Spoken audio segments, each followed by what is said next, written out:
there's nothing more fun than voter fraud. I'll tell you that right now.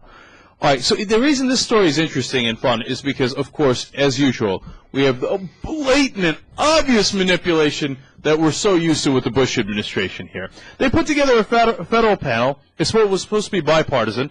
It's called the Election Assistance Commission to find out, well, is there too much voter fraud or not enough? Okay, not enough. And also, is there too much voter intimidation? Those are the two things they're going to look into. Voter fraud is more thing that the Republicans like to focus on, and voter intimidation is something the Democrats like to focus on. And there's a real question as to whether there was a lot of that or a little bit of that, so they put together this commission. And it was supposed to be 2 Democrats and 2 Republicans. Unfortunately, one of the Democrats had to drop out because of a personal issue, and the other one turned out to be, look, I'm going to make an assumption here, but based on what I've read here, totally spineless. So the Republicans bulldozed the commission.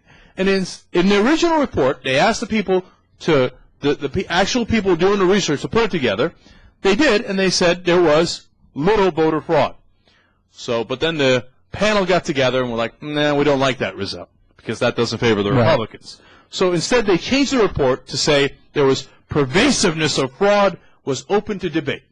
Not little fraud, open to debate. And pervasiveness was That's the Republican talking point. Let's just discuss it. All right, let me give you some great direct quotes. The original report said that among the experts, quote, there is widespread but not unanimous agreement that there is little polling place fraud. Okay? They changed that to say, quote, there's a great deal of debate on the pervasiveness of fraud. Oh, Jesus. So the experts say, look, it's not unanimous, but there's not much opinion that there's polling fraud at all. And now they change it to say there's great debate on whether there's polling fraud. All right, we go to point number 2 here. They say, the original report said, evidence of some continued outright intimidation and suppression of voters by local officials. So, voter intimidation, yes, there is evidence of that. What did they change the report to say? Quote, intimidation is also a topic of some debate because there's little agreement concerning what constitutes actionable voter intimidation. So it went from, yes, there's definitely voter intimidation, to there's some debate, but there's little evidence. Is Joe I Lieberman, mean, it's blatant. Is Joe Lieberman the Democrat on the panel? It's unbelievable. So they get to Job Serabo. He is, and I butchered that name, I'm sure. He's a Republican elections lawyer from Arkansas, and he said he's one of the guys that he was one of the experts that they used.